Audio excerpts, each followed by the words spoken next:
Good afternoon বন্ধুরা, তোমরা সবাই কেমন আছো? আশা করি সবাই ভালো আছে। তো আমিও ভালো আছি। আজকে দেখো দুপুরের খাবার থেকে শুরু করলাম ভিডিওটা, কারণ সকাল থেকে কোনো ভিডিও করা হয়নি, রান্নার ভিডিও করা হয়নি। আজকে দুপুরে রান্না করেছি কচু শাক আর টক ডাল, আর এটা তরকারি, রান্না করার তরকারি ছিল, সেটাই মুরগির মাংসের গরম করে নিয়েছি।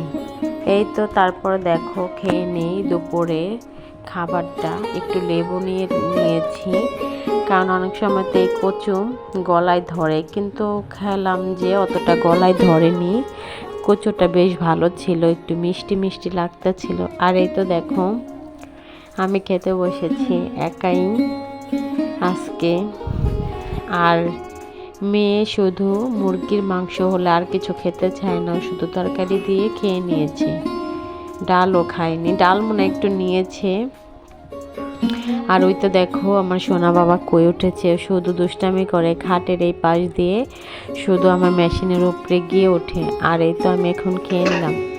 তারপর আর সারাদিনে বিকেলের ভিডিও করা হয়নি, তারপরের দিনকার ভিডিওর সাথে আমি এটা যুক্ত করে দিলাম। এই তো দেখো সকালে রুটি বানিয়ে নিচ্ছি, 2টা রুটি বানিয়ে নিচ্ছি, একটু তেল দিয়ে ভেজে নিলাম পরোটার মতো করে, কারণ একটু দুধ চার সঙ্গে পরোটা হলে খুব ভালো লাগে খেতে, মচমচা হয়। আর এই তো দেখো আমার একটা রুটি ভাজা হয়ে গেছে, আর একটা রুটি দিয়ে দিলাম কড়াইতে, বেশ বড় হয়েছে, পুরা কড়াইটা এটা ভরে গিয়েছে।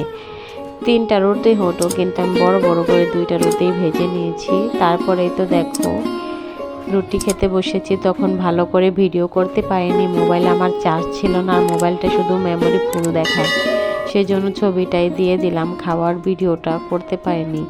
তারপরেই তো দেখো আমি দুপুরে রান্না বসিয়ে দিয়েছি। আজকে আম দিয়ে টক ডাল, প্রতিদিনই ডালটা রান্না করা হয়, ডাল হলে একটু ভালো লাগে খেতে, টক টক।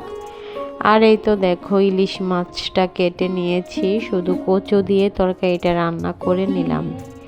তরকারিও আমার হয়ে গিয়েছে, এখন আমি এই তো নামিয়ে নিলাম। দেখো কচুটা আমি আগে একটু ভাপিয়ে ভাপ জল ফেলে নিয়েছি।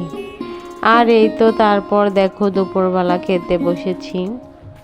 আজকে ইলিশ মাছ দিয়ে শুধু কচু দিয়ে, আলু দিইনি, কিন্তু তরকারিটা এত ভালো লেগেছে খেতে, বলতে বোঝাতে পারবো না। ছোট ইলিশ হলে কেবল, কিন্তু অনেক স্বাদ হয়েছিল খেতে। আর এই তো আমি দেখো খেয়ে নিই, আর ছেলেকেও একটু করে ছেলেকেও খাইয়ে দেই। ও মাছ খেতে খুব পছন্দ করে। ইলিশ মাছে তো জানোই কাটা হয়, একটু বেছে খাওয়াতে হয়, কিন্তু খুবই পছন্দ করে। আমি একটু করে বেছে ওকে খাইয়ে দিচ্ছি।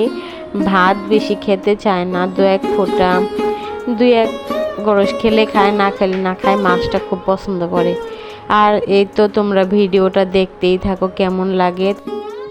তারপর ভিডিওটা আমার এই পর্যন্তই, আর ভিডিও করা হয়নি। আর এই তো সন্ধ্যার টাইমে 2টা মালটা কেটে নিয়েছি, ওর বাবু নিয়ে আসছিলো, কিন্তু অনেক টক লাগে, একটু লবণ দিয়ে মাখিয়ে নিয়েছি। আর বন্ধুরা, তোমাদের যদি ভিডিওটা ভালো লাগে অবশ্যই কমেন্টে বলবে, আর একটা লাইক করে দিও। আমার নতুন চ্যানেলটা একটু সাবস্ক্রাইব করে দিও। আর ভিডিওটা দেখার জন্য সবাইকে অনেক ধন্যবাদ। Good bye, good night, by.